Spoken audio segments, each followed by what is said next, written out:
Buenas noches a todos. Por favor, me indican a través de un mensaje si me pueden escuchar claramente.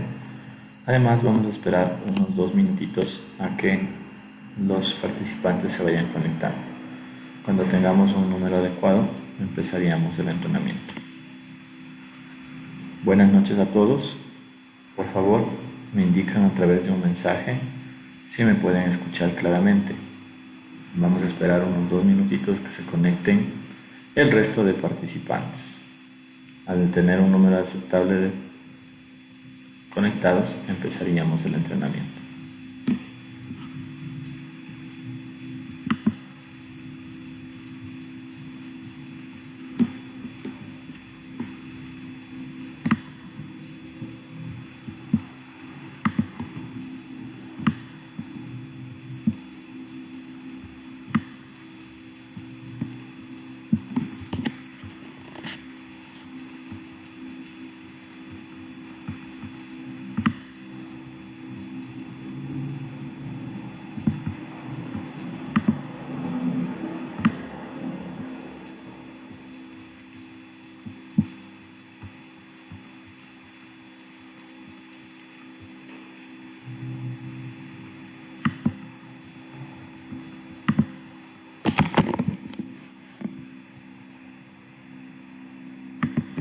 Muy bien, buenas noches amigos de InnoMotors, queridos clientes y conductores que han encontrado en esta capacitación en línea una manera de conocer más acerca de la instalación de las carrocerías sobre los camiones Inno.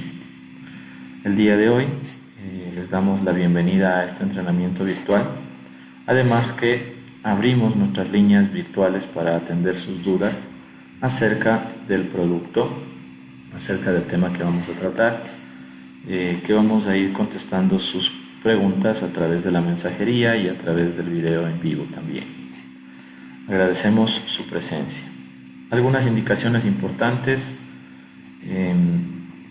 cuando ustedes tengan una duda, la hacen a través de la mensajería. Nuestros especialistas de soporte nos estarían ayudando a contestar sus dudas.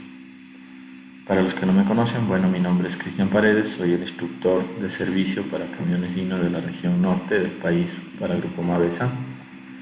Y el día de hoy vamos a hablar sobre el tema, como les había comentado, de instalación de carrocerías. Antes de ello, vamos a hablar un poquito de algunas promociones que tenemos para este mes de marzo, que es neumáticos y reencauche a domicilio. Agenda tu cita a través de un 800 Mavesa para que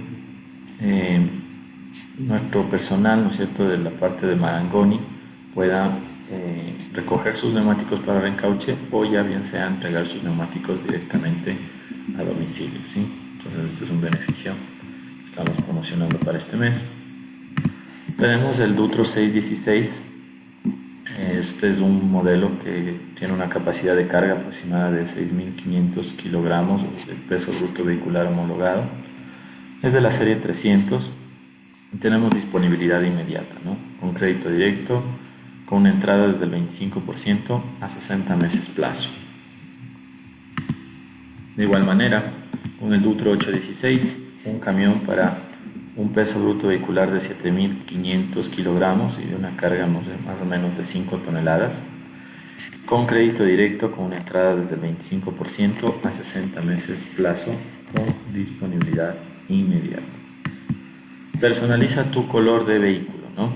El SS, en este mes tenemos la promoción: por la compra del Inno SS recibe gratis la personalización en color. Y entonces podemos ponerle el color de cabina. Esta pintura es certificada, adicional de que es hecha en nuestros talleres de Inno bajo el tema de pintura al horno, ¿no?, como viene a ser una gran calidad de pintura que nosotros ofrecemos.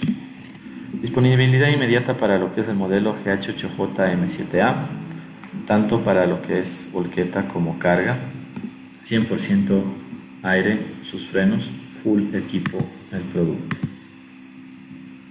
Conquistando los caminos del Ecuador, entrega inmediata para los productos que habíamos comentado y también, por ejemplo, los buses, ¿no?, lo que son algunos temas de cabezal. Por último, cuando nosotros necesitamos que nuestro vehículo no pare nunca, ganemos tiempo agendando una cita para el mantenimiento en taller. De esa manera, nuestro asesor nos estará esperando con todas las herramientas listas para podernos atender en el menor tiempo posible.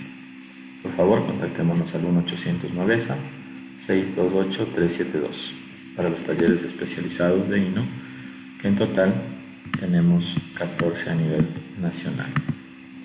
Muy bien, entonces vamos a empezar con el entrenamiento. Para las personas que recién se conectan, tenemos conferencia de instalación y buen uso del manual de carrocería en buses y camiones. Mi nombre es Cristian Paredes, soporte del producto Hino, y la fecha de hoy, viernes 5 de marzo del 2021. Nosotros les damos la bienvenida a esta capacitación y los invitamos a revisar los nuevos cambios en la forma de carrozar los camiones Hino, sobre todo la nueva serie 500, en donde variaron muchas cosas. Entonces vamos a centrarnos un poquito en los vehículos de la serie 500. ¿Qué objetivos nos proponemos? Conocer cuáles son las modificaciones principales hechas por el carrocero a las unidades para camiones de la nueva serie 500, poder efectuar un informe de modificaciones efectuadas por carroceros con la recomendación técnica y el criterio en base al manual de carrozar, y utilizar correctamente el manual de carrocero para poder recomendar las instalaciones o modificaciones aprobadas por el fabricante. Muy bien, entonces cuando nosotros hablamos del producto, ¿sí? El producto, para mantener su garantía, tiene ciertas limitantes que debemos evitar, ¿no? Como por ejemplo hacer modificaciones sin la autorización del fabricante, ¿no? La filosofía de Hino para la seguridad es: la seguridad tiene prioridad sobre todo el trabajo de negocios. La compañía no puede desarrollarse sin trabajo de seguridad. La seguridad no se puede obtener si no existen reglas, y la seguridad no está garantizada sin una conciencia profesional. Bien, entonces es lo que nosotros siempre promovemos cuando hablamos de los entrenamientos, ¿no es cierto? Porque es una filosofía muy importante para cuando nosotros estemos trabajando en cualquier ámbito, ¿no? El contenido que vamos a desarrollar van a ser los puntos de cambio y montaje de carrocerías de la nueva serie 500.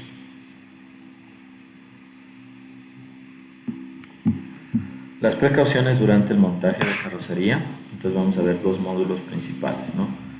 Entonces dentro del primer módulo, como podemos ver, vamos a revisar modelos de la nueva serie 500, nuevo diseño del chasis, métodos de instalación, acoples recomendados. Y en el módulo 2 vamos a ver procesos de soldadura, puntos de conexión eléctrica, y recordemos que en la actualidad nosotros vamos a tener algunos elementos adicionales, ¿no? Para poder conectar directamente sin necesidad de tal vez hacer un puente o tomarnos de algún cableado. Puntos de conexión del toma fuerza y el procedimiento de alargue, ¿sí? Bueno, va a ser un capítulo que interesa mucho cuando hablamos de lo que viene a ser el tema de carrocería, ¿no? Entonces vamos a hablar sobre eso y sobre algunas recomendaciones y cuidados que deberíamos de tener en cada caso. Muy bien. Continuando, vamos a revisar los modelos aplicables, ¿no? Como ustedes saben, esta serie 500 nueva, más o menos la tenemos desde el año 2018, años modelos 2018, ¿no? A nuestro país arribaron para el año 2017 aproximadamente. Es desde cuando tenemos estos productos. Entonces, como ven, ya va a ser más o menos unos 4 años que este producto está en el mercado. Y bueno, algunas personas lo pueden conocer o no.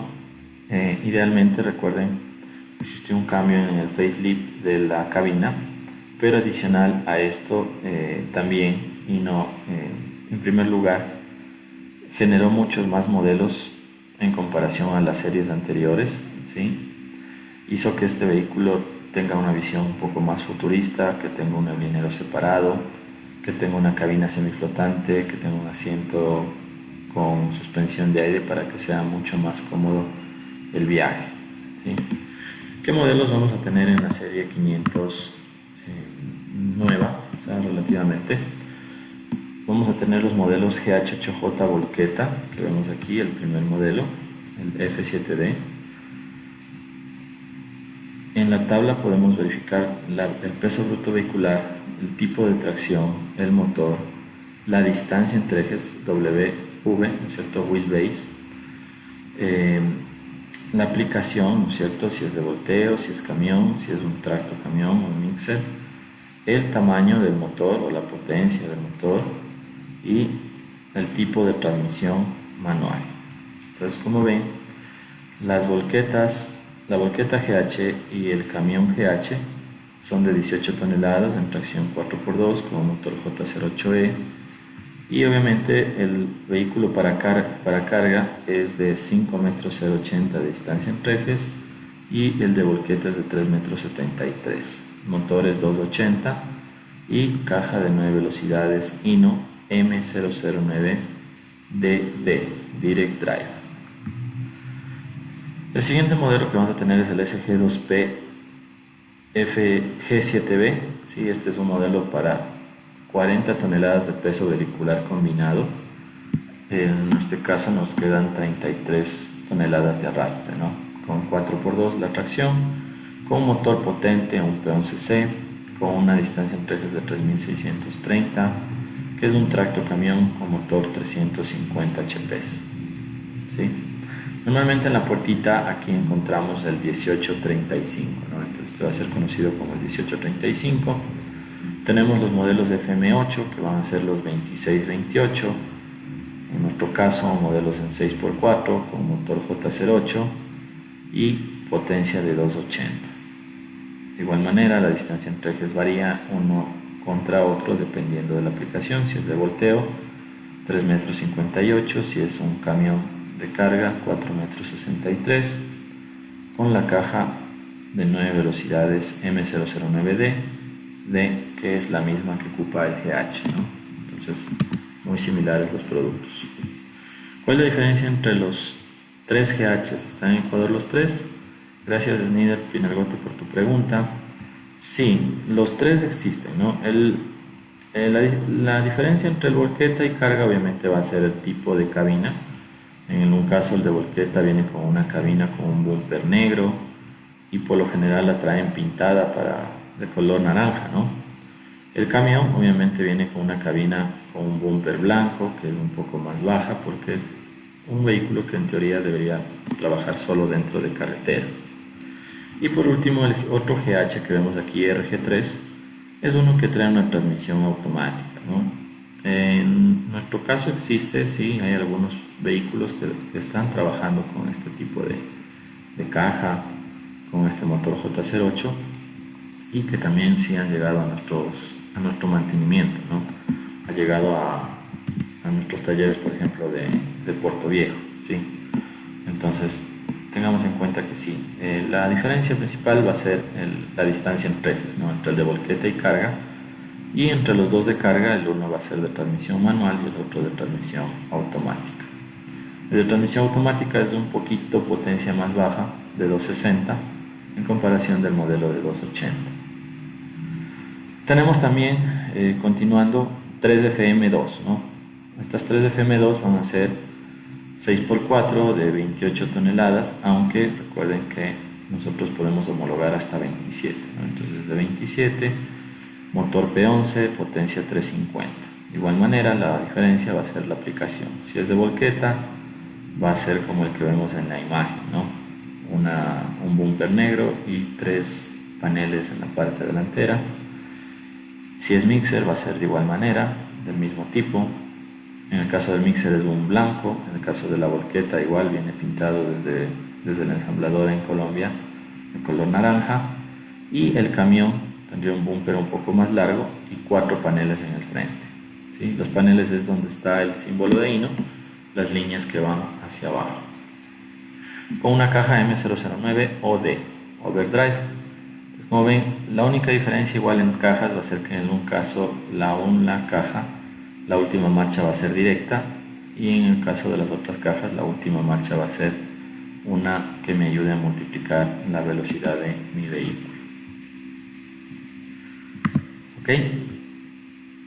Puntos de cambio y montaje de carrocería para la nueva serie 500, métodos de instalación. Entonces, cuando salió esta nueva serie, uno de los cambios principales fue la estructura del chasis. Ha cambiado completamente la estructura del bastidor, ya no tenemos los remaches superiores, ahora tenemos travesaños empernados.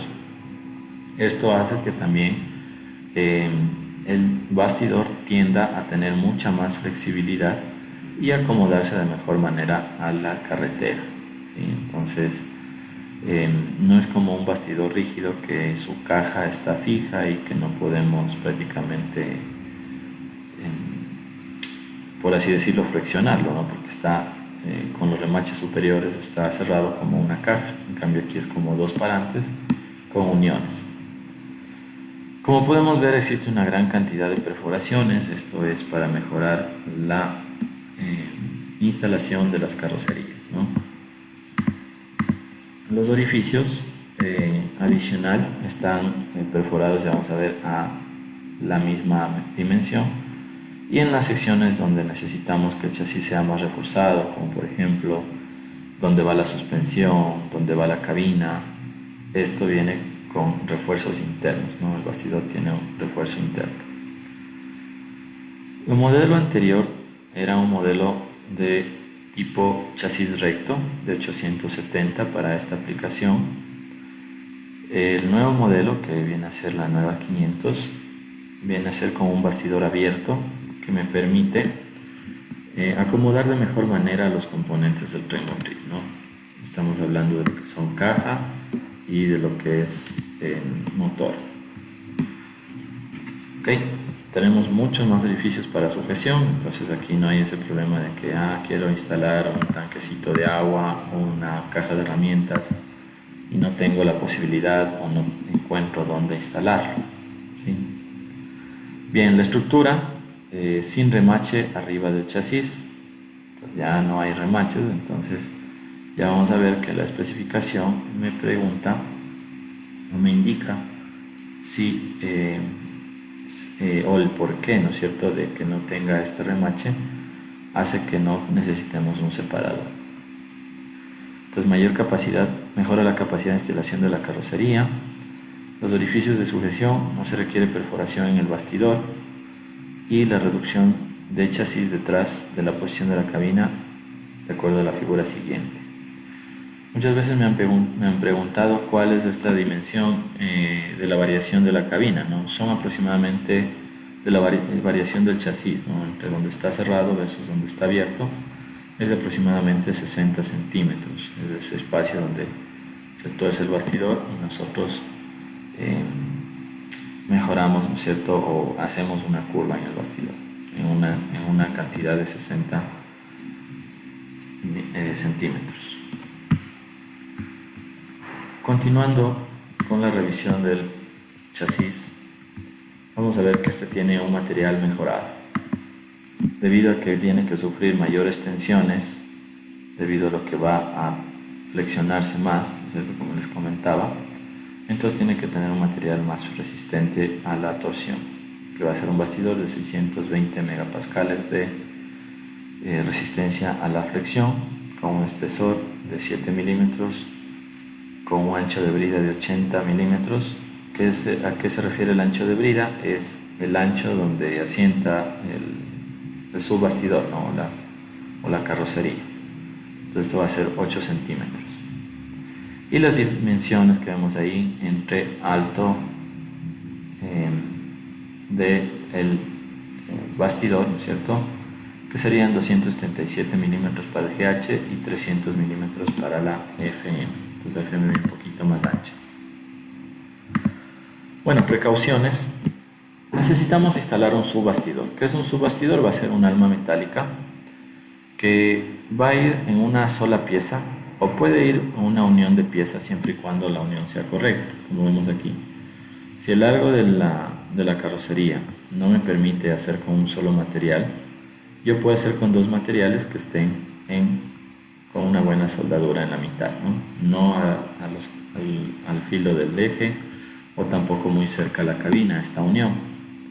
El material debe ser acero y si el uso de una sola pieza es difícil, siga las instrucciones a continuación para unir el subbastidor.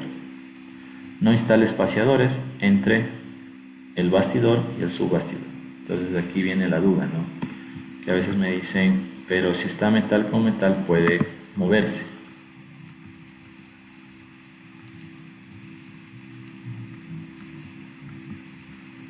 Entonces, como les comentaba, ¿no? Si no está bien instalado el bastidor o el subbastidor, si no está bien sujetado con todo lo que ya vamos a revisar, entonces podría moverse, ¿no? Pero idealmente, si lo hacemos con todo, no debería moverse. Bueno, tengo una pregunta de Gary Peralta que me dice: deben de mandar con bolsas de aire para mayor suavidad y que en el tablero tenga más información, como presión de aceite y carga de baterías. Sí, bueno, existen productos, ¿no? Que obviamente por tema de costos nosotros no los traemos completamente configurados, por un lado, y por el otro también una limitante una limitante de la cantidad de elementos que podamos tener como accesorios depende mucho de la norma de emisión de contaminaciones, ¿no?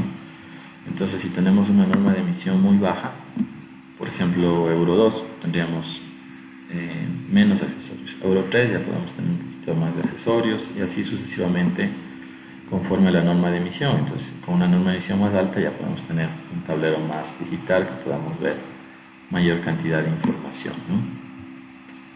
Y obviamente tanto la suspensión neumática como mayor accesorización causaría un aumento en el precio del producto.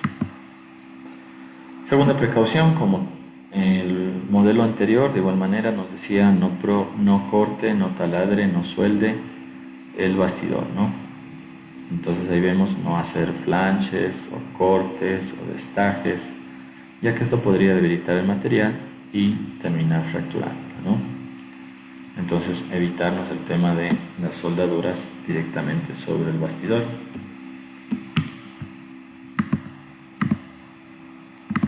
Hablando de la posición del agujero de sujeción, podemos ver que existen un total de 4 filas, ¿no es cierto? Y orificios grandes entre la segunda y tercera fila. Entonces estos orificios grandes son para permitir que yo tal vez pase a un cableado, tal vez pase a una manguera. Entonces son simplemente para el paso de estos elementos. Los de la segunda y tercera fila son orificios no diseñados para peso, ¿sí? Entonces si yo quiero instalar algo como una caja, no debería de hacerlo directamente en esos dos orificios, ¿no? O en esas dos filas de orificios. Y los orificios de la fila número 1 y número 4 sí son diseñados para colocar peso, ¿no? Como les decía, los orificios son equidistantes, la distancia de separación va a ser más o menos de 50 milímetros de centro a centro. No se recomienda perforar el bastidor, ya que ya tenemos suficiente cantidad de perforaciones como para realizar una correcta instalación. Áreas prohibidas para colocar el perno U. Entonces, miren, algo que antes ni siquiera se decía, ¿no? La forma más fácil de instalar el bastidor era colocando el perno U, que como tal sostenía el bastidor, que por lo general puede ser madera o metálico, pero que no nos ofrece mucha seguridad, ¿no? Porque en el caso de un accidente, el peso de la carrocería a veces se va contra la cabina, ¿no? Haciendo que ésta se abata hacia el frente y que incluso el accidente pueda resultar un poco más peligroso, más por el golpe de la carrocería que por el mismo choque, ¿no? Bien, entonces aquí vamos a tener puntos prohibidos para instalación del perno U, o sea, no podemos acercarlos mucho a los travesaños, ¿sí? Y si ustedes me preguntan, ¿no? Instalación anterior, el perno U iba prácticamente casi pegado al travesaño, entonces aquí no tiene que ir tan cerca al travesaño, en una distancia de unos 200 milímetros que va a representar 20 centímetros, ¿no? Los dibujos a continuación muestran áreas prohibidas para instalación de los pernos U, el soporte o la placa en el punto de fractura. Deja un espacio de 200 milímetros desde los extremos de cada miembro transversal. Esta técnica no se aplica para usar placas o soportes que se describa posteriormente. Puntos donde es prohibido cualquier elemento, perno U, soporte, placa, va a ser donde el bastidor toma la forma de la curva, ¿no? Desde el centro hacia 50 milímetros de un lado y 50 milímetros al otro, o sea, 5 centímetros a cada lado de estos puntos. Es prohibida la instalación de soportes o placas y perno U, ¿no? Obviamente el fabricante, para darnos la facilidad, nos indica a qué distancia, ¿no es cierto?, debería ir el perno U. Entonces te dice, ¿sabes qué? En la parte delantera, ¿no es cierto?, tomas de referencia la mitad del primer travesaño, y de ahí para un GH, por ejemplo, en el lado derecho, que es donde tenemos los tanques de aire, el secador, toma en cuenta desde 1 metro a 1,080 a 1,31 m. Entonces ahí instalas en ese espacio el perno U. Y si ves el lado izquierdo, tenemos en este caso 1165 a 1230. Ahí tendríamos de igual manera ese espacio para instalar el perno U. Lo indicado arriba también se aplica en otras formas del extremo delantero del subbastidor de la carrocería, ¿no? Entonces, bueno, miren aquí, el subbastidor va a tener una especie de destaje en forma de una V o de una V pequeña. Ya vamos a ver los diferentes tipos de recomendaciones para la forma de este aliviador de tensión, se llama, ¿no? En el caso del tubo horizontal, ¿no es cierto?, el tubo de escape horizontal, que por lo general es nuestra aplicación, vamos a tener que hacia el lado, o digamos la medida A, que habíamos visto hace un momento en GH, ¿no es cierto?, y la medida B también, que ya la habíamos revisado, pero aquí se la puede ver un poco más clara, un poco más adecuada como para conocer en dónde instalar el perno U. Normalmente cuando se instala el perno U y se le aplica gran fuerza, este podría tender a cerrar el bastidor, ¿no? Entonces vamos a ver igual más adelante qué recomendación me dice para el perno U. Ahora la grúa, si bien es cierto, como decíamos hace un momento, no es recomendable que en primer lugar la grúa se instale directamente sobre el bastidor, sino que debe estar instalada, como vemos en esta esquina derecha, sobre un subbastidor. Se recomienda para este caso al bastidor original colocar adicional unas placas de refuerzo, tanto arriba, como se dan cuenta, como por abajo. Y obviamente si aquí nos queda este espacio sin refuerzo, puede ser que la carrocería esté, o queda un espacio, ¿no?, queda un hueco. Entonces ahí sí sería necesario un pedazo de metal para hacerle como espaciador de la misma altura de los refuerzos, que nos indica, ¿no es cierto?, que va a ser de un espesor de unos 7 milímetros aproximadamente. Entonces esa es la recomendación para instalación de grúas. Ahora, con respecto a la forma del liberador de esfuerzo del subbastidor, como ven, puede tener una especie de V, en donde la distancia para empezar o para terminar el círculo va a ser 140 milímetros. El radio que vamos a dibujar va a ser de 15 a 20 milímetros y vamos a dejar 30 milímetros arriba y abajo, ¿no? Y el resto de material se debería cortar. De igual manera, en este otro tipo de acero podríamos hacer con un ángulo hasta de unos 40 grados un bisel, dejando un espacio de unos 30 milímetros en la parte inferior.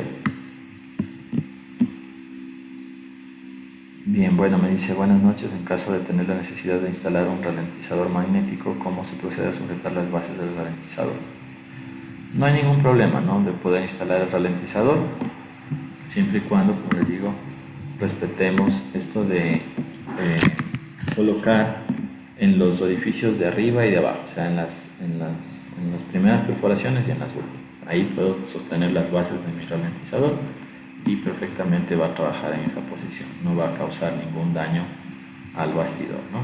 Muchas gracias por su pregunta, Yaroslav Armas, ¿no?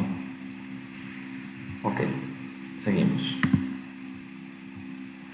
Vamos a ver ahora que, como decíamos, adicional a estos elementos que estamos haciendo aquí, como les digo, de generarle un alivio de la tensión en el material, también tenemos que darle un pequeño trabajo de redondeado a la parte donde tomaría contacto con el bastidor, ¿no?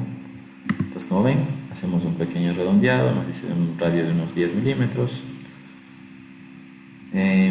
Las terminaciones de los subbastidores, las cuales terminen en 90 grados, tienden a liberar las tensiones en bastidores de camiones. Cuando se encuentran con una carga excesiva, pueden provocar daño en este bastidor.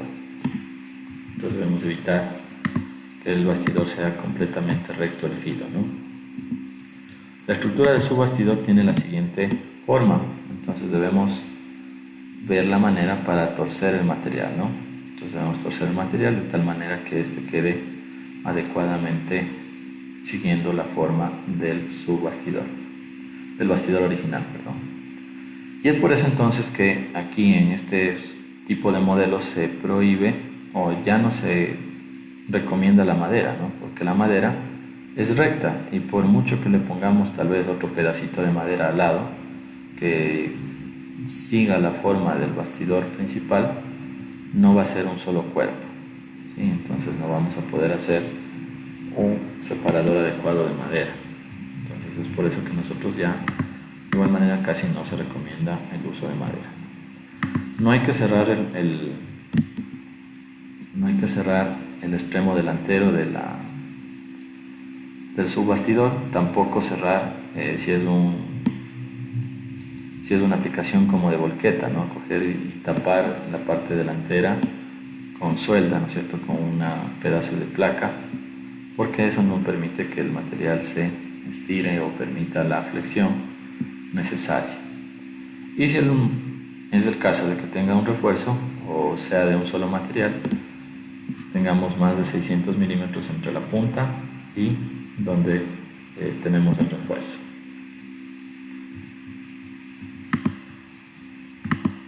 Aquí es lo que decíamos, ¿no? Un poquito la estructura recomendada del subbastidor en el caso de una grúa, ¿no? Evitarnos mandar primero la grúa y luego, o si es el caso de una llanta de emergencia o si es el caso de algún otro elemento, entonces siempre deberíamos colocar el subbastidor hasta la parte más cercana a la cabina.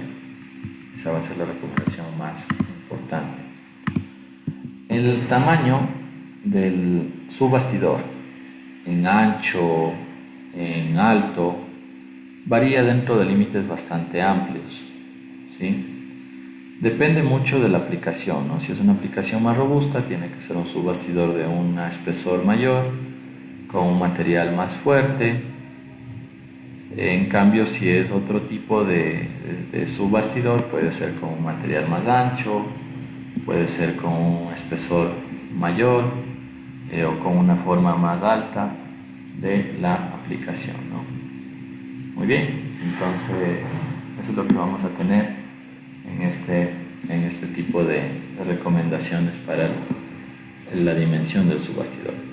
¿Y qué es esto que vemos aquí como I mínimo? Nos dice que es la fuerza geométrica de inercia o la fuerza que soporta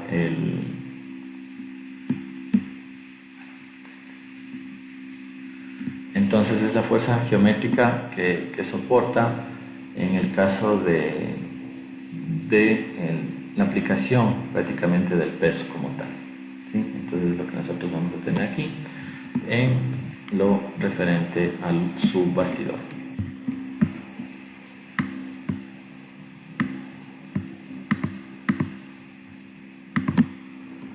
Entonces tenemos aquí el perno U. Como les decía, nosotros debemos tener el perno U y ponerle los soportes para evitar de que si yo excedo el ajuste, el bastidor tienda a cerrarse. Entonces se le pone un soporte guía y de igual manera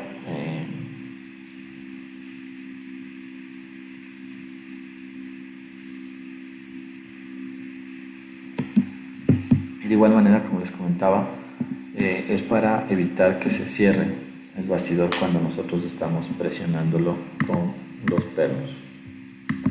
Otros modelos de fijación, ¿no? U otros métodos de fijación como tal. Bueno, Yaroslav Armas me volvió a preguntar sobre, ¿y si se necesita perforar ya no coinciden las bases? Bueno, si no coinciden las bases, un poco más complicado ahí, podría perforarse en este tipo de bastidor siempre y cuando se respete lo equidistante. O sea, digamos, si yo veo que justo donde necesito hacer un hueco está en la misma hilera de los otros orificios, yo podría perforar ahí. Pero si está un poquito movido de esa hilera, digamos, se sale, no sé, unos 5 milímetros hacia un lado, ahí sí ya no se puede topar, ¿sí? Ahí no se puede hacer una perforación adicional en el caso de necesitarla, ¿no? Ok, Esnido Espinel me pregunta, ¿debe ser el subbastidor en forma de C o en forma de cuadro? Como les digo, va a depender mucho de la aplicación, ¿sí? Entonces, el material más común usado es en forma de C, incluso preguntando con el mismo carrocero. En nuestro medio no hay de mucho espesor, sino tal vez hasta unos 6 milímetros, y no siempre es el material que ya viene en C, sino que toca doblar. Entonces, obviamente, todos esos elementos van a depender mucho de la carga, del trabajo que va a hacer el producto, ¿no?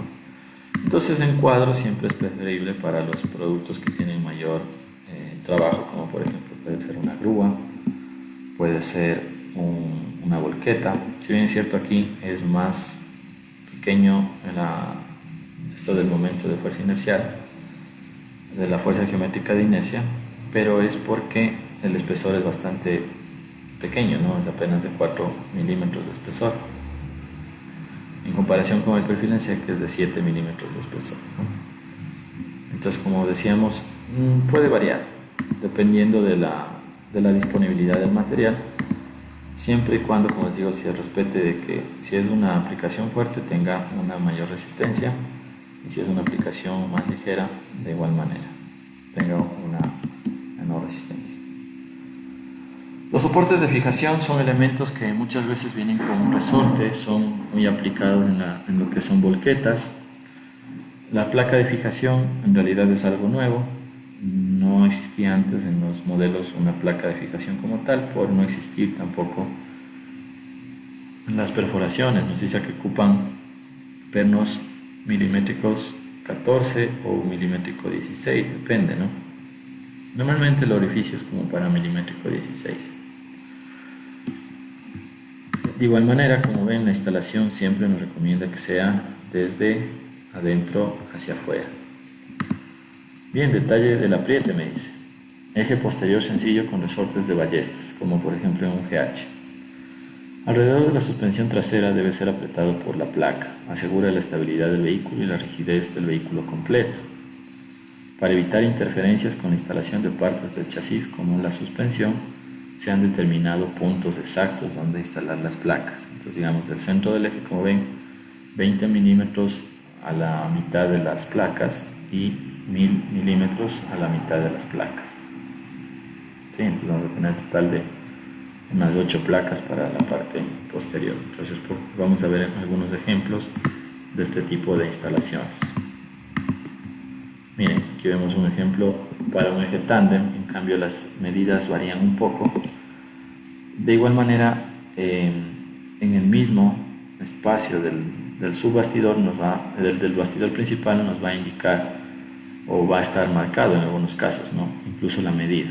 Al principio no venía marcado, pero actualmente sí. El bastidor dice aquí 200 milímetros, te dice, por ejemplo. Entonces en el centro te dibuja 200 milímetros y ya sabes que donde cae el 200 milímetros es el orificio del centro de la medida. ¿Sí? Muy bien, entonces eso nos ayuda a que sea mucho más sencilla la instalación de las placas. Las placas tienen una medida estándar de unos 24 centímetros por 14.6, perforaciones a 50 milímetros de separación y la placa que tenga unos 23 milímetros hasta donde empiezan las perforaciones. Puntos de cambio del montaje de la carrocería de la nueva serie 500. Como les decía, vamos a ver algunos ejemplos. Aquí vemos alguna aplicación donde debe colocarse el perno U cerca del extremo delantero del subbastidor y debe colocarse la placa de adosamiento alrededor de la suspensión posterior. Para el caso, por ejemplo, de un GH de carga con una plataforma. Si es una aplicación tal vez un poco más robusta, supongamos un auto cargable, entonces ahí tendríamos que poner más placas de fijación y como no hay mucho espacio como para otros elementos, un perno U y un soporte de fijación. En el caso de una volqueta, las 4 placas de adosamiento, hemos visto también que en las volquetas muchas veces estas placas se extienden, ¿no? La alargan para tomar en mayor cantidad de pernos. 2 soportes y un perno U. Por lo general en las volquetas casi perno U no se coloca, ¿no? Sino más 2 soportes. Aquí vemos esta otra volqueta de eje doble, ¿no es cierto? Lo que vemos en un lado, en la placa, 2 soportes, un perno U y una sujeción al final del bastidor. En el caso de un mixer, que es una aplicación más fuerte, ¿no es cierto? De igual manera, placas. Como se dan cuenta aquí, la placa viene soldada, dejando un pequeño espacio para que obviamente también libere las tensiones del subbastidor contra el bastidor principal. Y empezamos la suelda. En la esquina tampoco va soldado, un espacio para liberar la tensión. Continúa la suelda, la otra esquina tampoco y termina la suelda en el otro costado. Muy bien, de aquí me van a preguntar ya, pero o sea, el perfil C o el perfil en cuadro, pero ¿cuál pongo?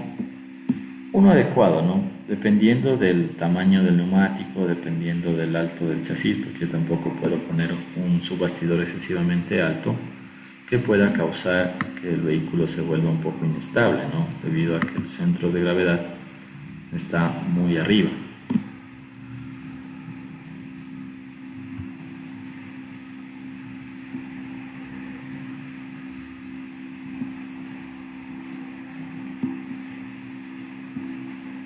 Bien, entonces me dice igual Esnier Pinargote de que es para un GH con porta bebidas para Coca-Cola, se carga entre 10 toneladas a 13 toneladas. Sí, entonces bueno, debido a la carga podría ser sin problema un perfil en C, no hace falta que sea un perfil en cuadro, ¿no? Entonces, como decíamos, depende mucho de la carga. Gracias por sus preguntas. Continuamos, entonces tenemos aquí lo que viene a ser que si yo tengo un bastidor, o qué medida sería la adecuada para el bastidor dependiendo del tamaño del neumático para evitar que esto llegue a topar el neumático cuando tengamos un desnivel. Entonces vamos a ver aquí que, por ejemplo, para una llanta 95 me dice que sería para un modelo FG de 216 milímetros, ¿cierto? Lo recomendado. Entonces, un subbastidor de casi 20 centímetros, ¿no? De alto. Entonces, es por eso que ustedes me dicen ahí a veces, pero 20 centímetros de alto más el alto del furgón, entonces queda muy alto. Es correcto. Entonces, ¿qué es lo que tenemos que hacer? Que este subbastidor sea parte del esqueleto propio del mismo furgón o de la aplicación que tengamos, sea parte de ese esqueleto. No sea que sobre ese subbastidor se construya otra estructura adicional, sino simplemente que este venga a formar parte de la estructura original del furgón. Ok, vamos a seguir. Entonces igual, recordándoles que pueden hacernos las preguntas que ustedes consideren necesarias de acuerdo a lo que estamos conversando esta noche. Vamos a ver ahora un poco de recomendaciones sobre el tema de soldadura. Cuando nosotros hacemos soldadura, ¿no es cierto?, es necesario que en este caso desconectemos las baterías y desconectemos los computadores. En los modelos actuales incluso nos hace más sencillo el manual, diciéndonos que debemos sacar ciertos fusibles para evitar que la corriente o el computador o el elemento que esté conectado, recordemos que el computador a veces va conectado directamente a la batería o directamente a la tierra, reciba tal vez alguna corriente por algún lugar, ¿no? Entonces, bueno, nos dice gire el interruptor a la posición de lock, desconecte el terminal negativo de batería y desmonte el fusible indicado en la etiqueta a continuación. Recuerde que hay controladores electrónicos conectados a la batería directamente. El panel de fusibles, ¿cierto?, que es donde vamos a encontrar la cantidad de los elementos de fusible. Y aquí, por ejemplo, me indica que yo debería sacar un total de 6 fusibles, ¿no?, que son engine ignición, engine B, engine EQB, los de las válvulas PCB y uno que me dice giro, turn, pero que obviamente puede ser que está conectado hacia algún módulo. Ok, entonces siempre es importante, ¿no? Muchas veces hay personas que sueldan sin desconectar y arrancan el vehículo para proteger de la corriente de la soldadura. No digo que está mal, ¿no?, pero va a depender mucho del lugar donde yo vaya a soldar, ¿sí?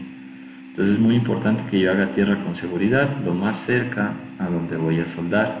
No puedo hacer tierra en la parte delantera del vehículo y tratar de soldar en la parte posterior, porque va a circular la corriente a través de muy largas distancias y a través de otros elementos, ¿no? Hacer tierra en las partes niqueladas está estrictamente prohibido, si esto puede causar picaduras. Tal vez hacer tierra en el motor, de igual manera, puede causar picaduras en los cojinetes contra el cigüeñal, ¿sí? Entonces ser muy cuidadoso en el tema de soldaduras. Vamos a ver ahora también los puntos de conexión eléctrica.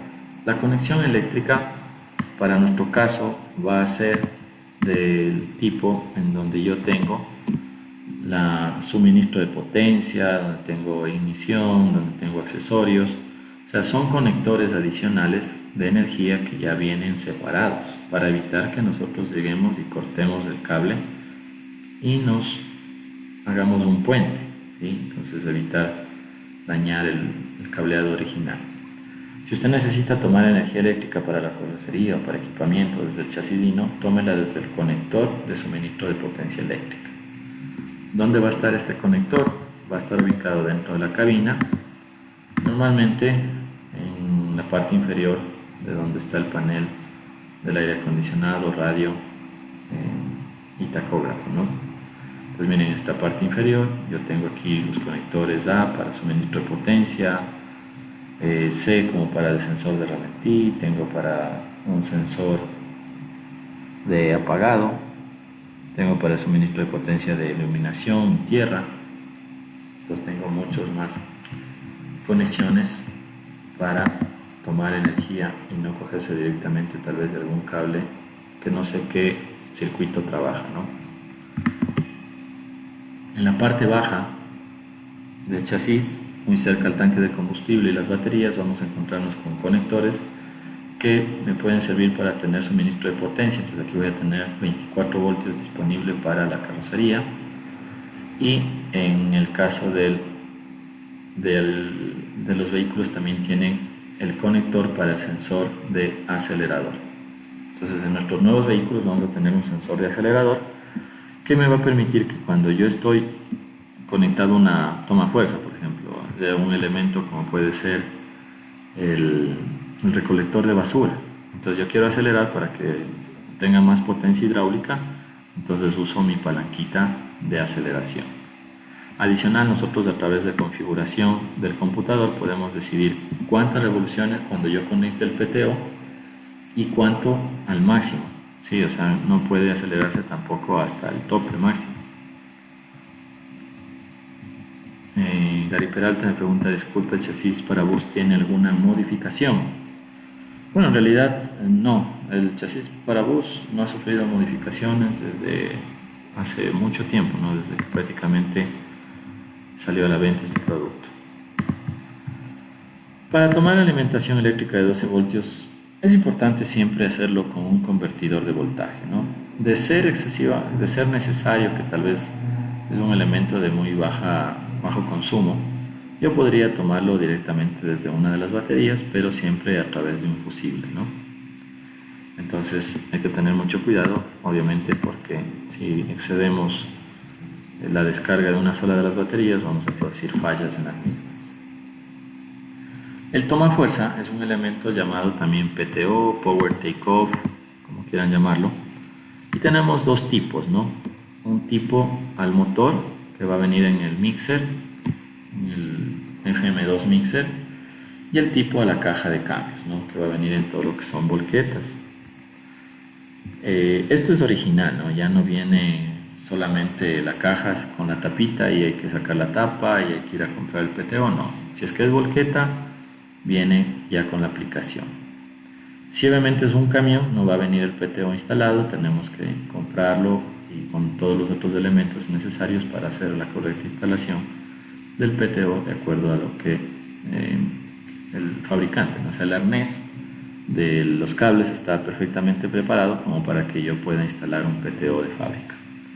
Miren, ¿por qué me dice que es incorrecto? O como vemos aquí en inglés, la instalación de las bombas directamente sobre los PTOs, porque genera mucho peso, primera circunstancia, y segundo porque puede volar el sello de la bomba y llevar aceite ya sea a la caja, llevar aceite hidráulico ya sea a la caja de cambios o llevar aceite hidráulico hacia el motor.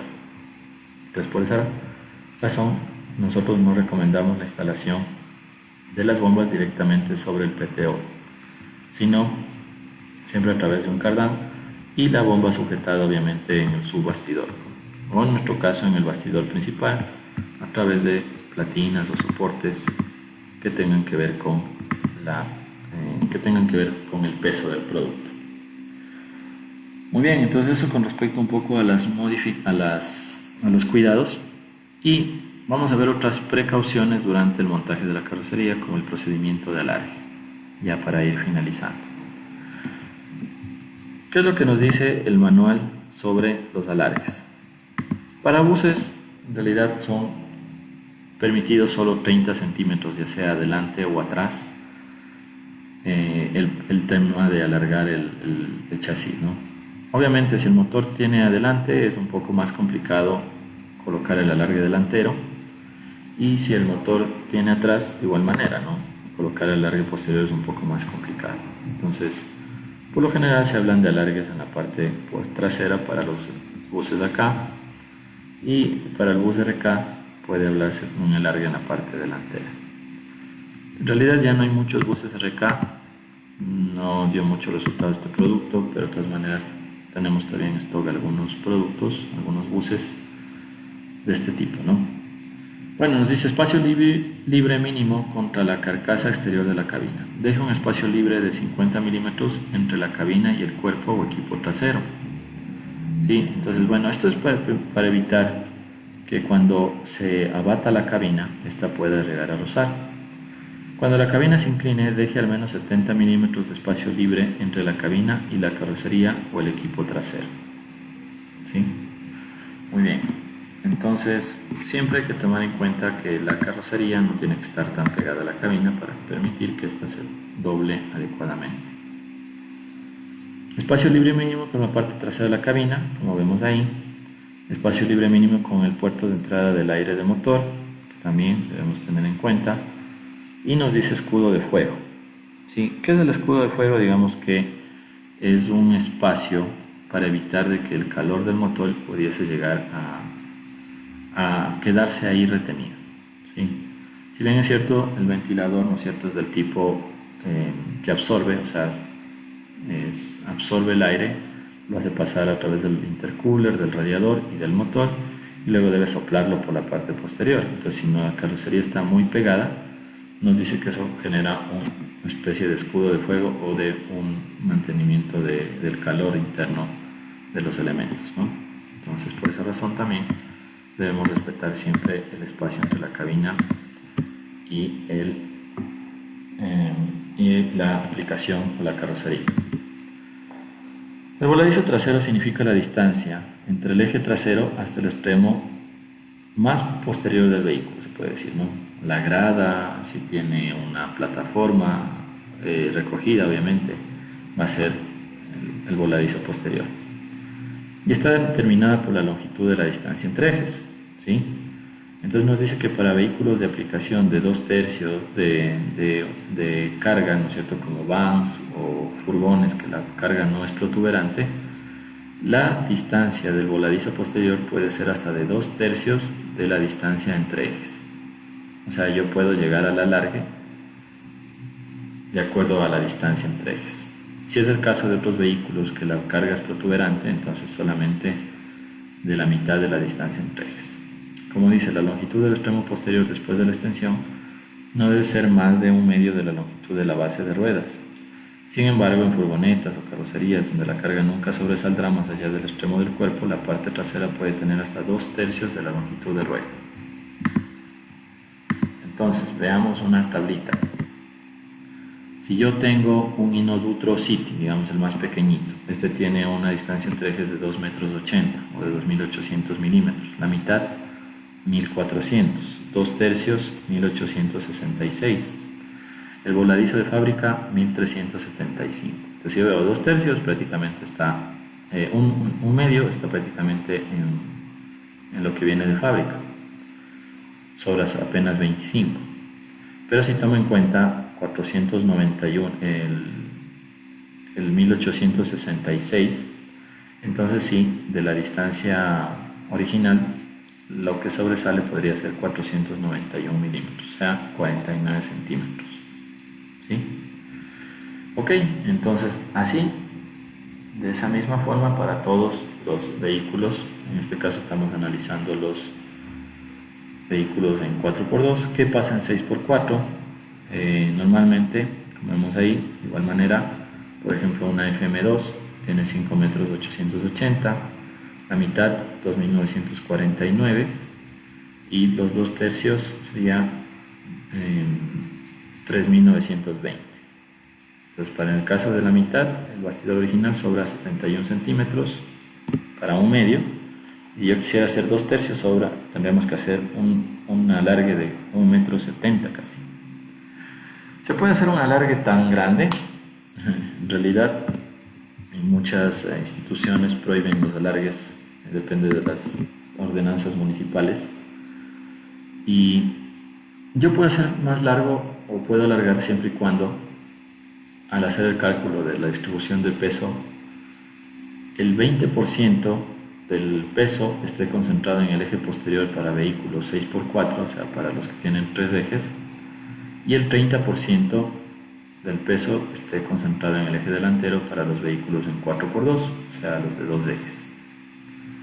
Cuando la extensión es pequeña, de 30 centímetros, simplemente con el mismo tipo de material, con un perfil en L, va a ser el refuerzo. Entonces yo cojo, sueldo el bastidor junto a la extensión con suelda continua de al menos unos 3 pases, y luego pongo la extensión en L y de igual manera hago una suelda intermitente, no suelda continua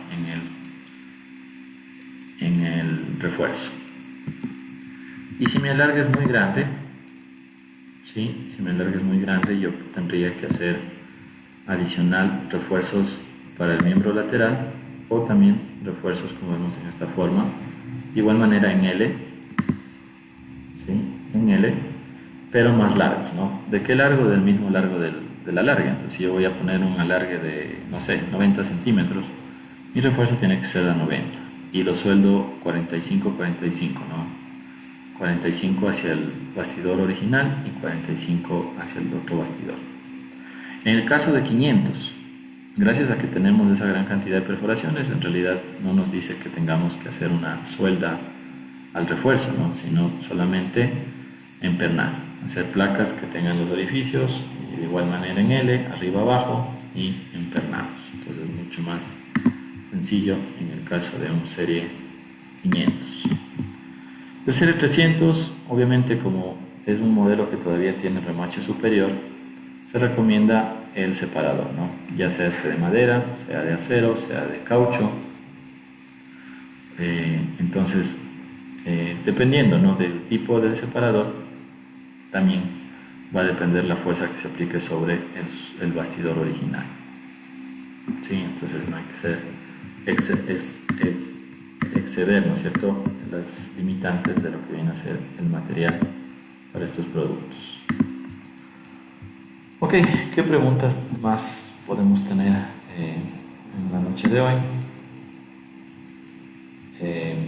Por favor, hagamos las preguntas que tengamos, ya que casi termina nuestro tiempo, ¿sí? Más bien hemos llegado al fin de nuestra capacitación. Entonces, para atender unas últimas preguntitas, por favor, las pueden ir haciendo. Y de no ser, obviamente, eso sería todo lo que íbamos a tratar el día de hoy, ¿no? Gracias a todos los que se estuvieron conectando desde la maná. Gracias. Por favor, hagan sus preguntas.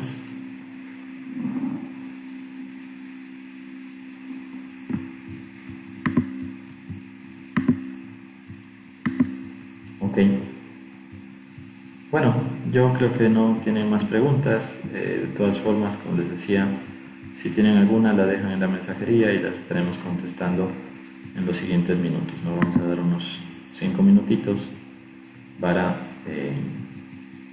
hacer esta contestación a sus dudas.